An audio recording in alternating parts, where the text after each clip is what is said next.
Okay, so welcome to Page to Stage. My name is Raminta Moore, and I'm the Arts and Cultural Librarian, of Portland Public Library. And we would like to start with a short land acknowledgement for those of us in Southern Maine and in the Portland area. Portland Public Library land acknowledgement. Acknowledgement is a simple way of showing respect and a step toward correcting the stories and practices that erase Indigenous peoples' history and culture, and toward inviting and honoring the truth. Portland Public Library would like to acknowledge that the land on which we gather, wherever you might be in this greater Portland area, is the occupied and unceded territory of the Wabanaki, the people of the place where the sun first looks our way, who have stewarded this land throughout the generations. We extend our respect and gratitude to the many Indigenous people and their ancestors whose rich histories and vibrant communities include the Abenaki, Maliseet, Micmac, Passamaquoddy, and Penobscot nations, and all the Native communities who have lived in Chuampungtieg over 3,000 generations in what is now called New England and the Canadian Maritimes.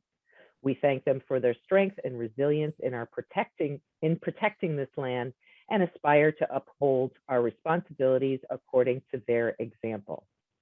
So thank you for that short bit. And now over to Todd. Hi, everyone. I'm pretty sure I know all of you personally, but for anyone who's streaming later, I'm Todd Brian Backus. I am the literary manager at Portland Stage, and this is another installment of our Page to Stage program, which is a book club of sorts of the plays that are happening soon at Portland Stage. This month, we don't do this weekly, but this month we're gathered to talk about Searching for Mr. Moon by Richard Topol and Willy Holtzman. And before we get started, can I have like a show of hands or like a show of in the chat for people who are here? Were you able to read the play before today's discussion?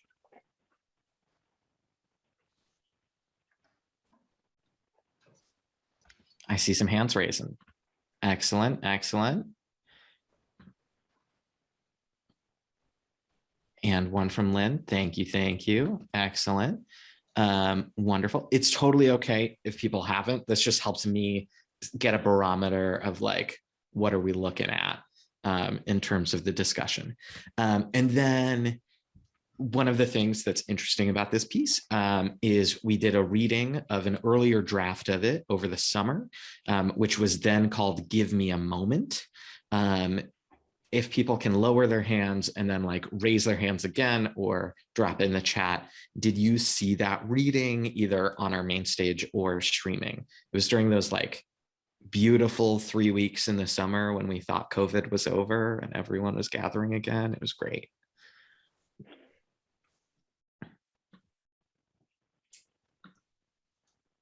Getting a no from Lynn, that's okay.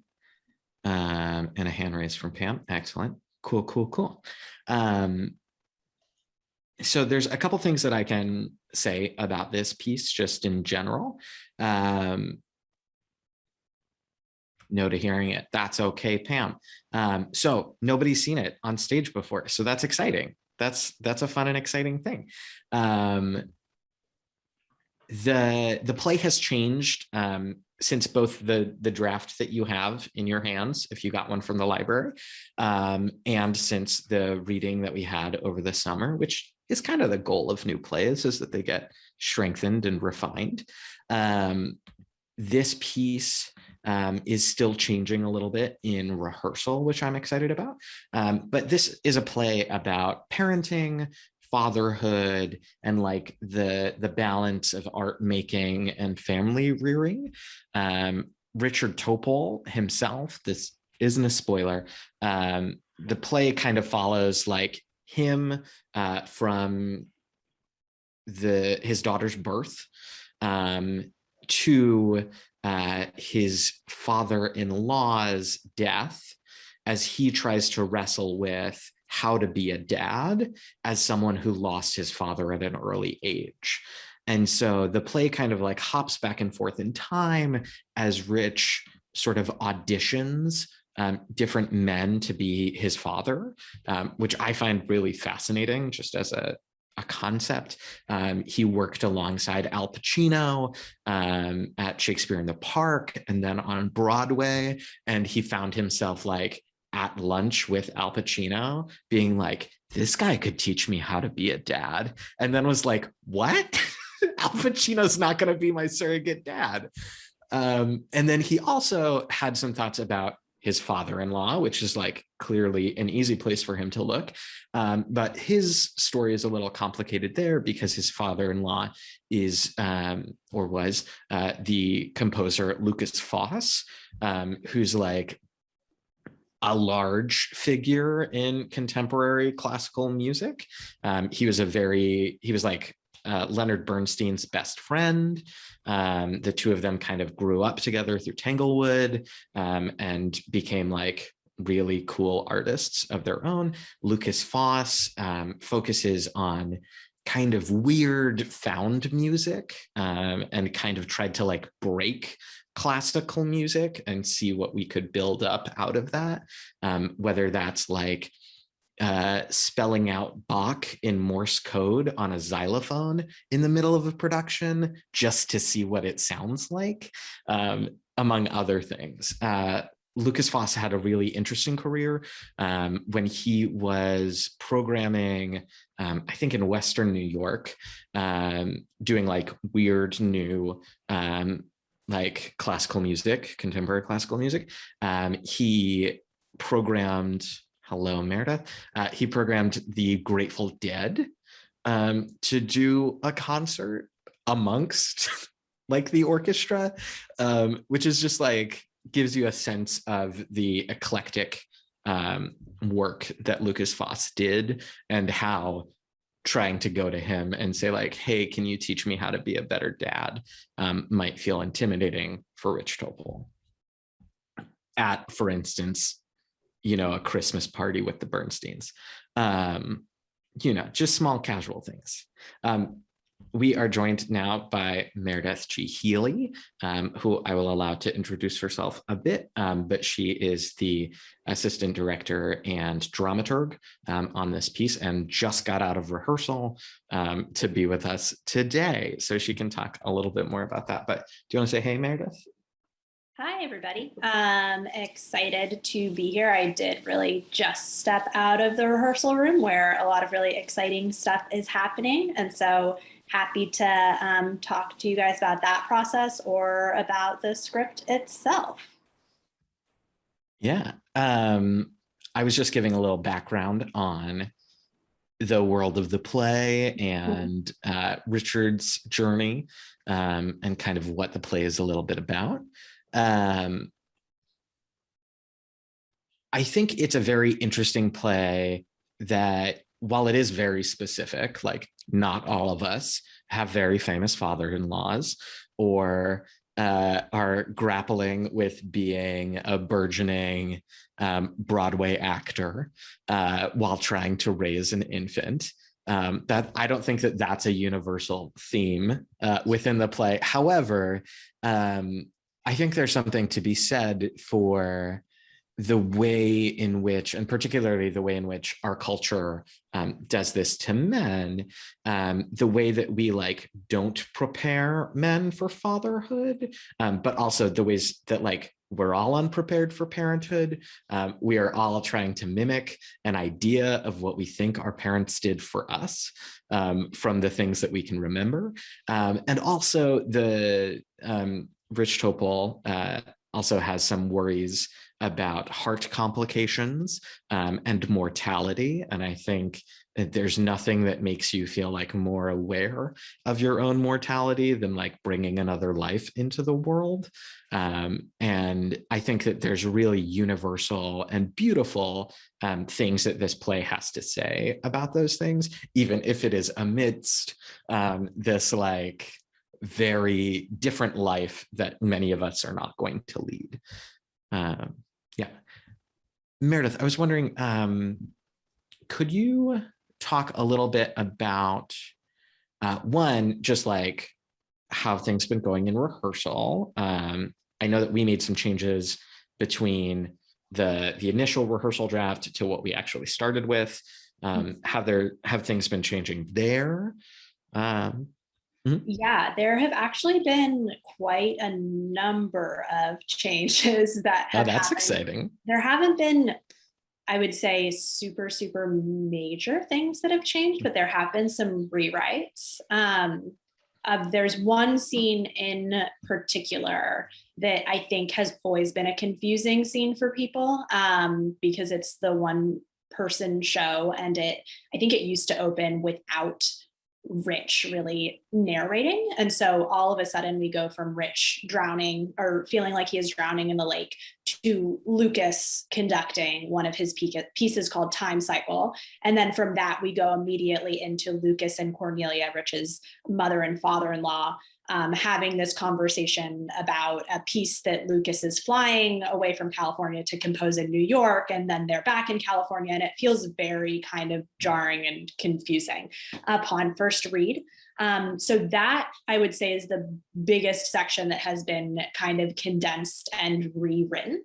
And it's interesting, during table work, there were times where the actor Rich, who is also the playwright, who is also the featured character in the show, would say things like, this feels kind of, the storytelling feels weird or confusing here. And this was one of those moments. And he wanted to make sure that people were understanding the rules of the world that he is creating, but his world doesn't really have that many rules. And so we leaned into that a little bit in this scene, and now it is very fragmented from what it was. And so we have little snippets of Cornelia, the mother and father-in-law's conversation, interspersed with Rich's own mother telling him again kind of about his father's decline into his own heart failure.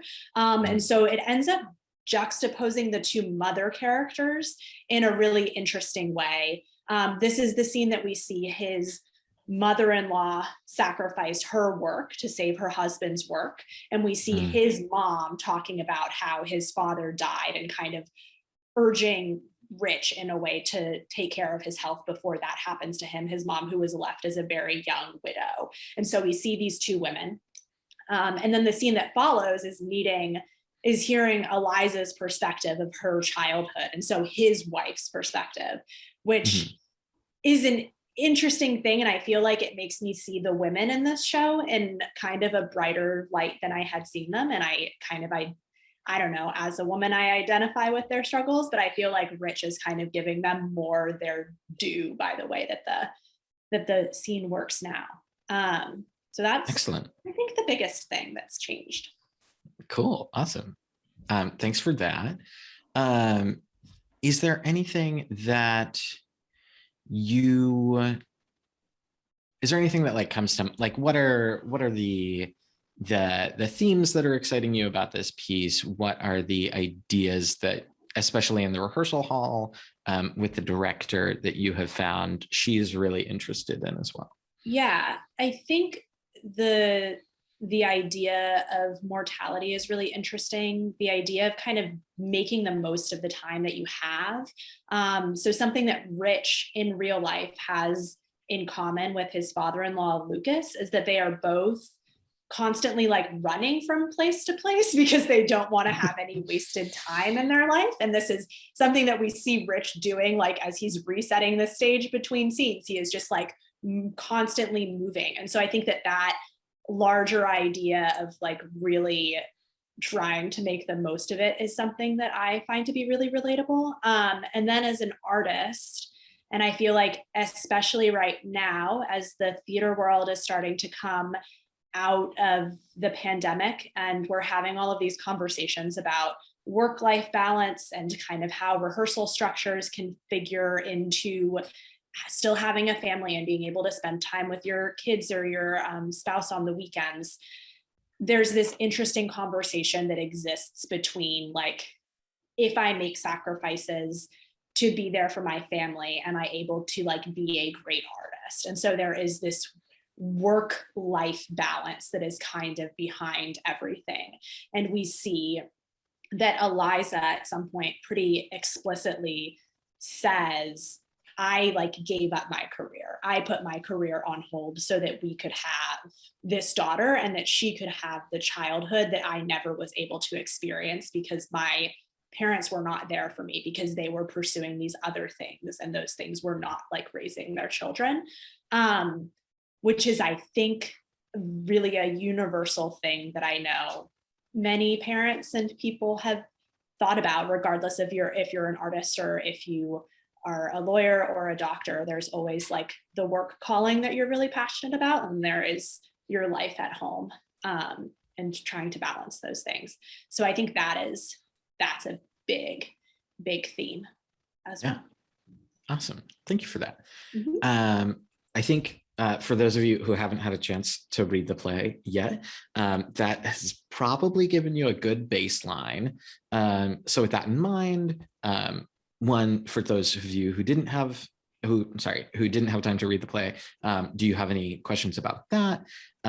Or just like the play in general, questions that you have? And then for those of you who did, now's a great time if you have questions that you would like to ask either Meredith about some of the rehearsal process, or the two of us about like the work that we're doing at Portland Stage. And I think we have a new attendee, Elizabeth. We'll try to promote you to a panelist if you want to turn on your mic and or camera to ask questions. But the first question I see is from Pam. Oh, Pam, you're muted if you're trying to ask a question right now. Okay. There we go. I think my things are mixed up because it says mute now. I'm a very literal person. I have to say that since this, and I did read the script, I'm terribly confused. And Meredith, you said, I think I heard you say that this is a one-person performance. Yep. And it seems as if they're like 10 people or 6 or 8. So that's, I never got that sense that it was a one-person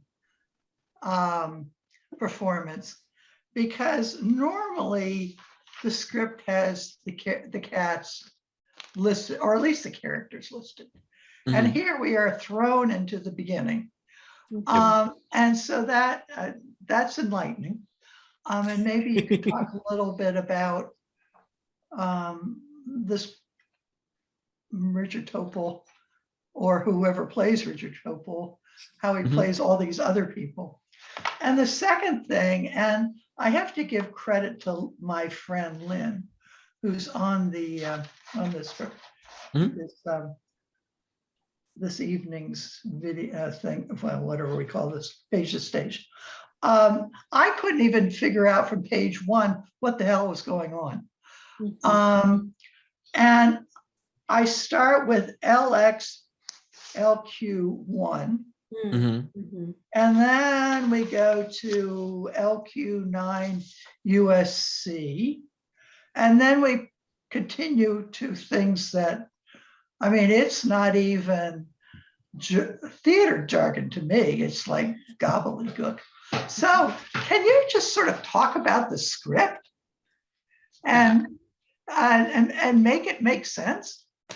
Totally. But I have to say, to Lynn's credit, she said, forget all that. Just read the words and it'll make sense. And forget all that other stuff. And then read it again. Well, I haven't gotten to reading it again, but anyway. That's okay. Meredith, I'll take a first swipe at this, if that's all right by you. Yeah. So this, I should have probably prefaced with this. It's been a while since I have looked at the printout of the script myself.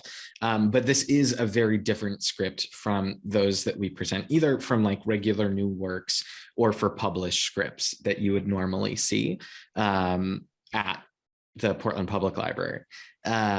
This script doesn't really have a title page. just jumps into the action, no cast list, no character list, none of that. And part of that is because Richard Topol, who co-wrote this with Willy Holtzman and is also performing it as the only performer in the piece, this is a script that's like for him and for the lighting designer, for the sound designer, for the projectionist. And so you'll see some stuff in there that's like LX1, LX3, LX so-and-so, projections 35, and so on. Roughly what you are looking at is like a revision or two after our production script for Give Me a Moment. And you're looking at something that is a bit closer to a stage manager's call book that has, in addition to the text, like, this is when I call this cue, this is when these lights change, this is when this projection changes, which is usually removed from any production script. We might keep blocking in a production script. So like if you've ever read like A Long Day's Journey into Night or something like that with these like ridiculously long stage directions, some of that is O'Neill and some of that is the first production stage manager who is saying this actor moves from this location to this location, they pick up this prop and then they exit. Anything that's that is usually written by a stage manager. And these LX projections, et cetera, all stage manager stuff. And so you feel free to ignore those. That's entirely okay to just like, something's changing on stage, cool, great, fine. But it shouldn't be affecting how you're parsing the script in that moment. As I said before, there is no character list. Rich is playing all of these people. He's mostly playing himself and like a narrator telling this story. But he dips into being Lucas, being his wife, being Al Pacino. He like dips into all of these different characters briefly, and similar to what we did last year with our One Man A Christmas Carol. I know that every one-person show kind of does it differently. You could also look at Bad Dates when we did that last spring, or Where We Stand, where sometimes like a different character is speaking, so the actor knows who they're portraying at that moment, but it's always the one performer that's doing all that work. I have to say, I had the same exact question before we started and opened everything up. And the only reason why I knew this is I helped do projection one time at Merrill and knew what a wash was. So. Yeah. Meredith, is there anything you want to add to that? I think my follow-up question is, does the actor, since it's a one-person play, does he do costume changes? Like, for instance, Dustin does some crazily in many of his one-man shows, or does he just like change his voice but not go into character? So I think that he does not do costume changes. He does change his voice, and I think that he changes his physicality for the characters, I would say. And so each of the different characters have kind of a distinctive voice, and they each have pretty distinct mannerisms. So for instance, his mother-in-law, Cornelia, and I don't know, I haven't asked Rich yet. I've been curious how many of these little, I don't want to call them tics, but like gestures he associates with the people that he's portraying. So for his mother-in-law, Cornelia, he often has her standing and kind of rubbing her ear or an earring, which I could see being something that his mother-in-law does in real life that he associates with her, that is a gesture that she makes. And so he does things like that. Quite a number of the characters in the show have accents. And so that is a way that he distinguishes from being person to person. And he really does change his physicality quite a bit. another thing that we've been doing in rehearsals is we've tried to make it pretty explicit when he is talking to someone. He kind of keeps them in the same spot.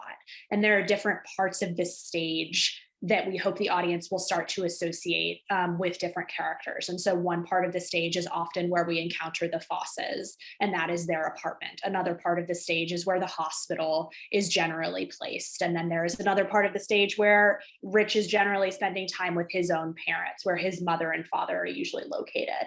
And so that we hope that that will also assist the audience in getting to know these characters. But it's been really exciting to see how defined he is able to make these people without putting on different costumes or doing any sort of quick changes. Very exciting. Dina. Yes, I'm very glad to hear you say that because I find that one person's shows can be a challenge to follow, and I get confused quite easily. So it sounds like he's going to take on the characters in a way that I'll be able to really relate better. And I'm looking forward to seeing this one. Yeah, excellent. I think so. Another thing that we've been doing to the script a little bit, if I can dive in, is that we've been trying to call people. I think they've been trying to put first names in as often as they can. And so just like having the repetition of Cornelia over and over, or Lucas over and over, I think is helping me place the different characters and remember who they are. And so just like really continuing to refer to people by their first names is also helpful. Yeah. I think one thing that this particular show will benefit from, which will also help us do some of that, is the projection design. The stage is going to be this kind of like, if you saw Words by Ira Gershwin and the Great American Songbook, we had this kind of like fragmented, like triangles, circles, boxes, sort of like backdrop that people could walk through. It was like different portals that people could walk through, but it had all of these like small flat areas that you could project onto. And in this play, we're looking at projecting sometimes, I think, images of some of the people who might be talking, sometimes just like artistic images that feel like they go with what we're looking at. I know it's kind of modeled after some Kandinsky pieces. And then they're also using a bunch of footage, like Richard Topol's home movies will sometimes be projected. So you might see like a shot of him and his brothers in sequences where he's talking about his brothers and his mom and like being younger. And you might see shots of like him and his daughter or him and his father-in-law at different moments as well, which also might help cement like, oh, that's where and when we are. These are the people that are talking. I don't think it'll always be one-to-one. I don't imagine he has footage of all of the conversations in his life, but I think it'll help as a gesture to place who's talking when with whom. Yeah. Other questions from folks? If you want to raise your hand, if you want to drop it in the chat, or if you want to turn on your mic, all of those are viable.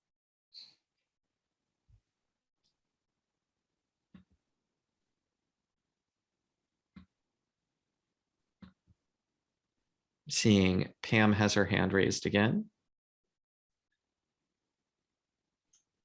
Sorry, I think, Todd, I missed in the beginning. Was this through this play through the, is it Clowder or was it? This wasn't submitted to us through Clowder or the Little Festival of the Unexpected. This was a project that Anita was reaching out to Richard about.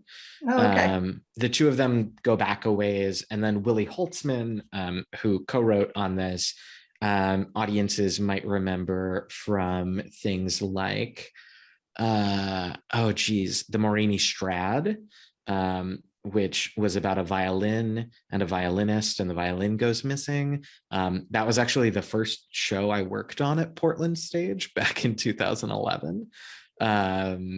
We have also workshopped a number of his plays. And at the end of the season, people will also get to see his first musical, Sabina, which was originally workshopped as a play in the Little Festival of the Unexpected in like 1990.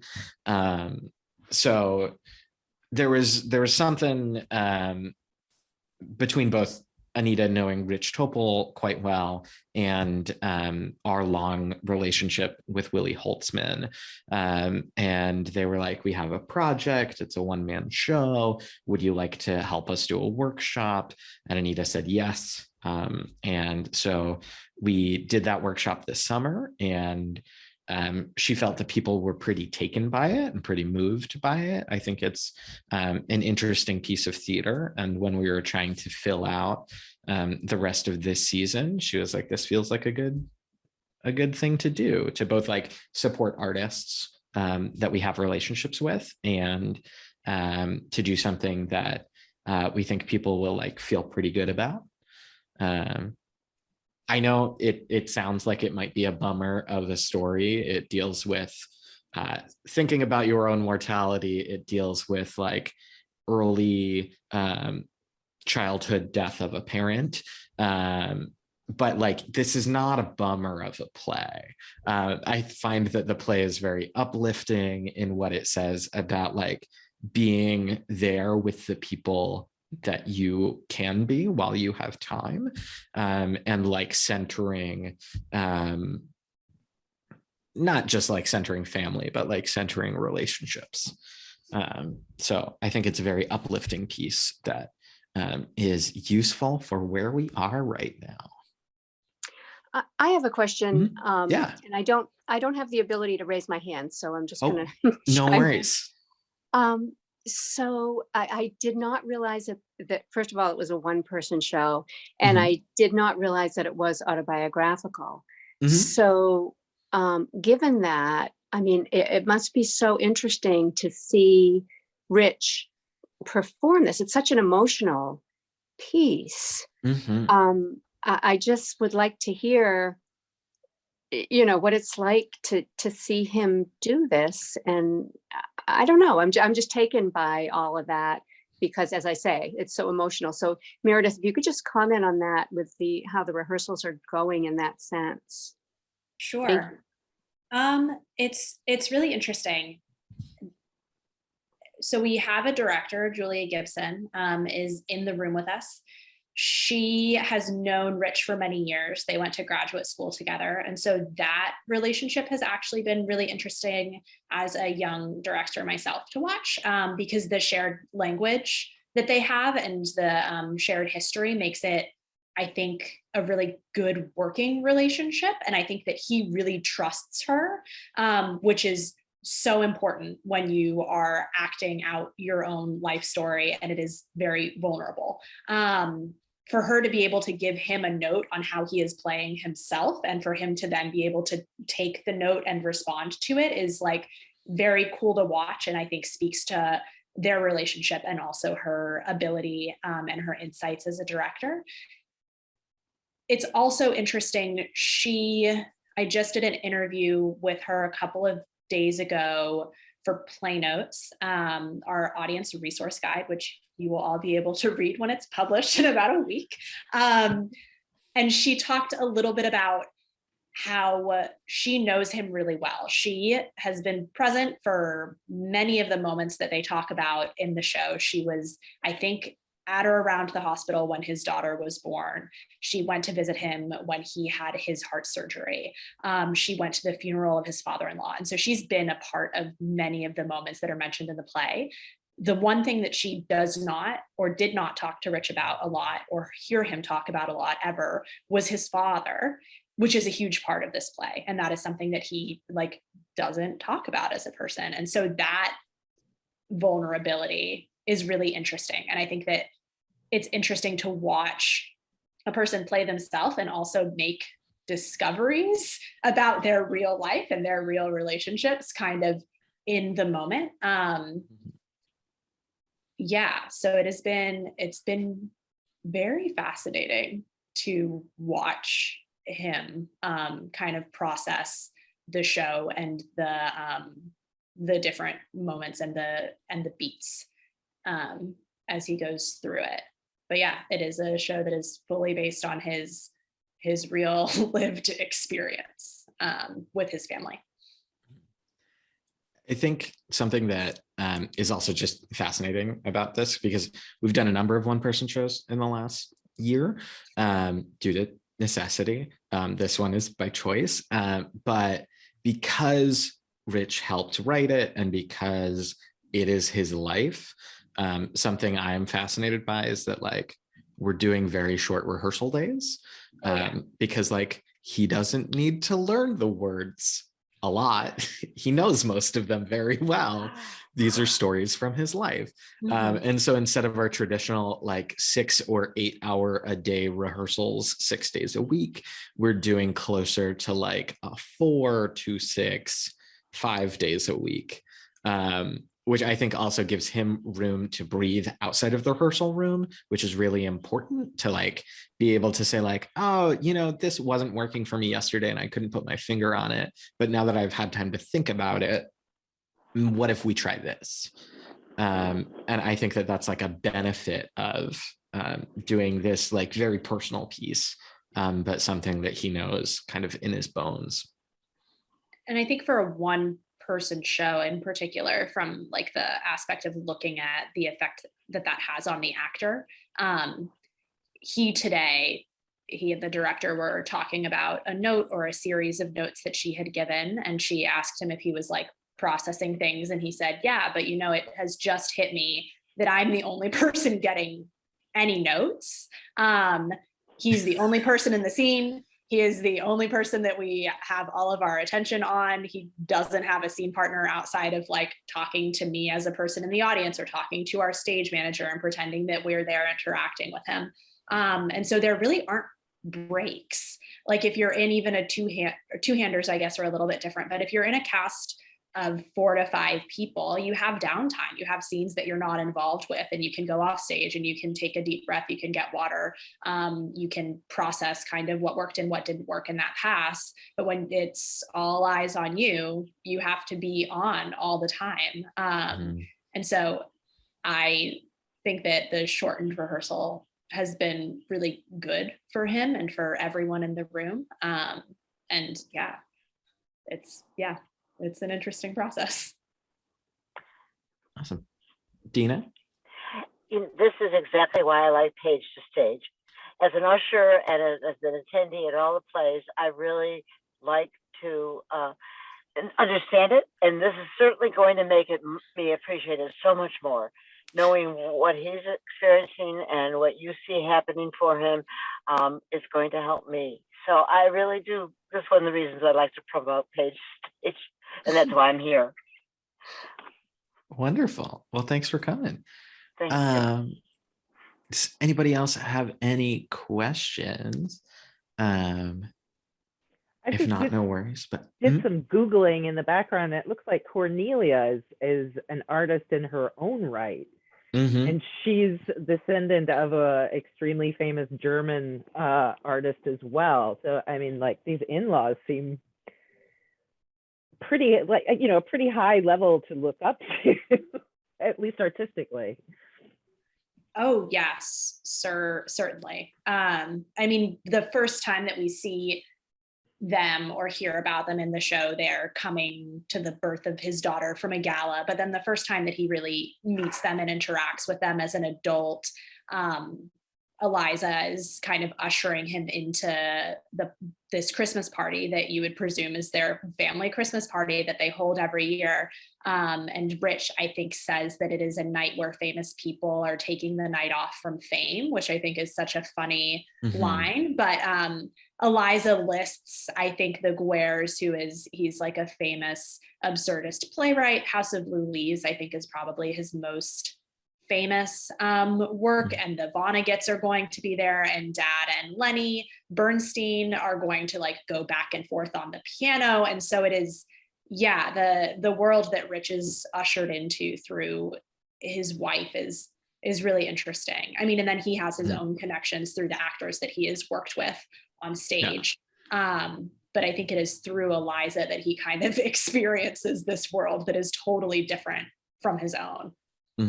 There's this really great sequence where Eliza, leading into that party, is describing the like do's and don'ts of meeting mom and dad. And she's like, you know, mom's going to have a bunch of new paintings up. Tell them they're tell her they're pretty or whatever, but like, don't go overboard. She knows. And like when you see dad playing the piano, don't tell him he's good at playing the piano. He knows he's good at playing the piano. Just look at him and know that you know that he knows that you know. Which I think is just like both so specific, like clearly his wife said this, like, I do not feel like this is a fabrication. It is too specific to be invention, but it's just such a delightful, like, oh, these are who your family is. Okay, cool, great, cool.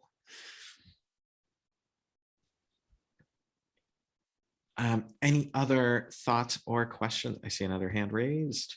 Pam, take us away. So am I on or not? You're on. Okay. So I have two questions, and this is really not about this play, but it's reflecting on a couple of past performances. Is that legal? I mean, I'm sure it's open for debate. So I saw Perseverance on Sunday, and I have to say, I think the whole audience was truly moved by this performance, including Percy, who had tears streaming down her face. But sort of any wrap-up thoughts that you have around that performance for Portland Stage is one. And my second toss-out is, I'm sorry I missed the second email to sign up for Richard Blanco's reading on Friday or Saturday.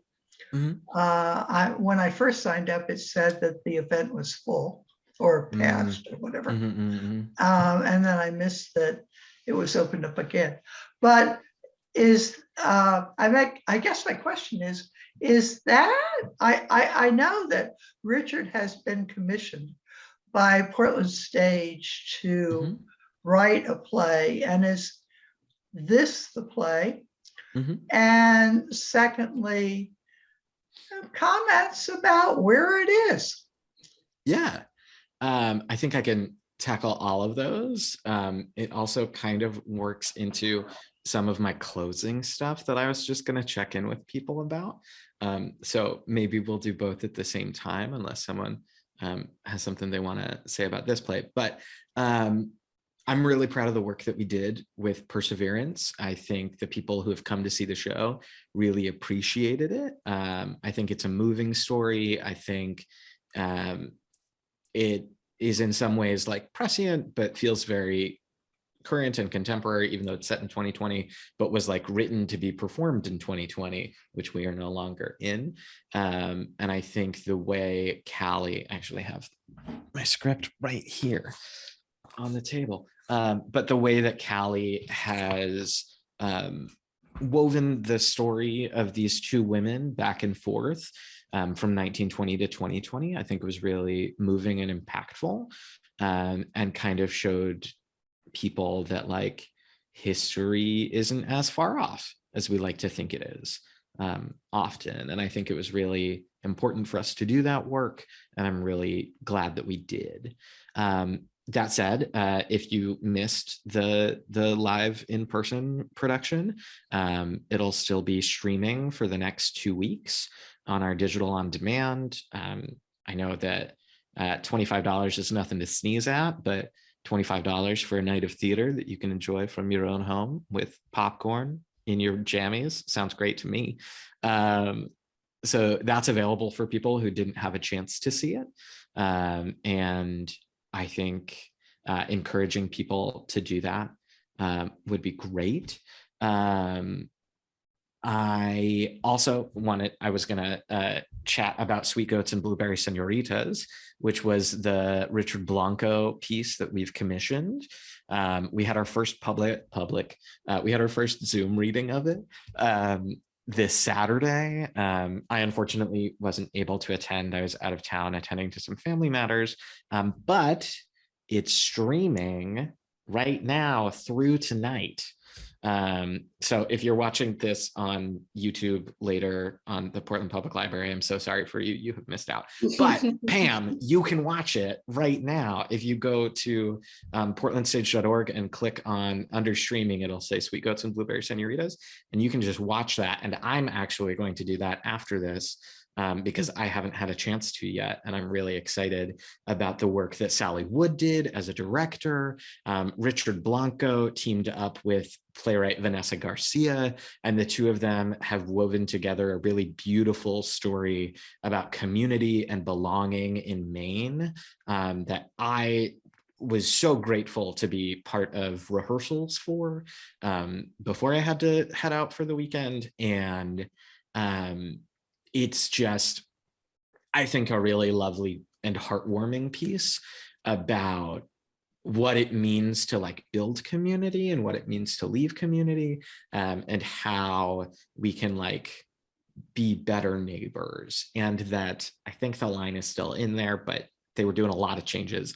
How forgiveness can be easy, which I think is a really lovely sentiment at this point in time too. But that you can watch digitally like through tonight. So pop on after this and cue that up. It should be about 90 minutes and then a discussion.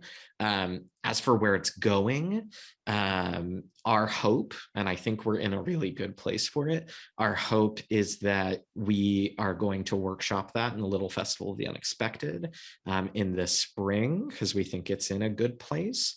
And then if everyone's feeling great about it, I think that show happens next year. It might not be in the fall. We tend to want to do our premieres in the spring, so we have like more time to judge it and make sure that like all the pieces are in place. This year is a little different because we're doing 5 world premieres. Thank you, Raminta, for popping that in the chat. Yeah, you can watch Sweet Goats and Blueberry Senoritas right now, which is really exciting. And we had just a really bang up cast, really wonderful people, some of which have worked with Portland Stage before, some of which haven't.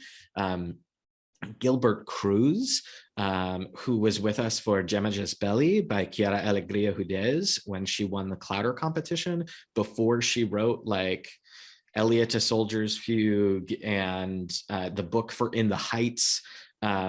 He was there. Michelle Rios, who was in The Clean House, was there. Abby Colleen was there. Kathy McCafferty was there. Toussaint John Lewis, who was last on our stage in Skeleton Crew and was most recently in the Pulitzer Prize award-winning production of The Hot Wing King by Katori Hall last year, was in it. Like really, really incredible people that like lovingly gave their time and their insights to help us craft this play. So that's something you can do, and that's kind of where that trajectory is. Are there any other questions about Searching for Mr. Moon? If not, there's like 2 more bits of business I want to throw your way, and then we can call it good. But if there is, speak now or forever hold your peace, I guess. Cool. Excellent. So the 2 other things that I wanted to just make sure was on everyone's radar. Searching for Mr. Moon will be in performance November 3rd through 21st.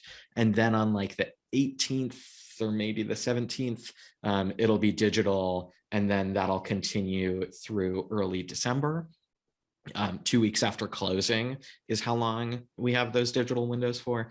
And then something that we didn't talk about last time, I don't think, but something I'm really excited about the work that we're doing with the Portland Public Library is we've started, you might know that you can like check out a pass to the Portland Museum of Art or to a number of other venues, or just like to go to the parks. There's park passes. We have started a program where people can check out pairs of tickets to see our shows. So if you or someone, a lot of you come to the theater already, so I'm imagining you don't need this service, but if you know someone who's like, maybe I'd go to Portland Stage, but it's too dang expensive, or whatever, just like want to use their library card, they can go to the library, they can grab a pair of tickets to any performance that no one has yet grabbed tickets for. But right now it's pretty open. And we're going to try to continue that through the whole season. Right now it's only at the main branch of the Portland Public Library, but it is our whole it is our goal and our hope. I tried to blend it two different ways in my head. It is our hope and goal that we will expand this to all 4 branches of the library and just increase access for the whole season. Because I think the theater is kind of a public forum for our community and a place for like discussion and ideas, and those ideas and those discussions should be accessible to everyone. So yeah, that's all from me. We will be back at this again in January for senior living. I'm going to check in with the playwrights and see if we have a new draft before I drop that off at the library. So it's not there yet, but it will be soon. And then after that, we'll have The Last Ship to Proxima Centauri, which was the Clouder competition winning play, which I'm really excited about. We are really close to having our 7th show or 6th show of the season. And then our 7th. And then Sabina will also be at the library, but we're doing some revisions on that too, which is really exciting and kind of like blending that. So I'm really excited about all of the new work that we're doing this year, and I hope you'll continue to join us at future Page to Stages. Thank you so much. This was great. Thanks for coming. Thanks for coming, everyone. Thank you. Thank you very much. Good night. Good night. Bye-bye. All right. Thank you all. Have a good evening.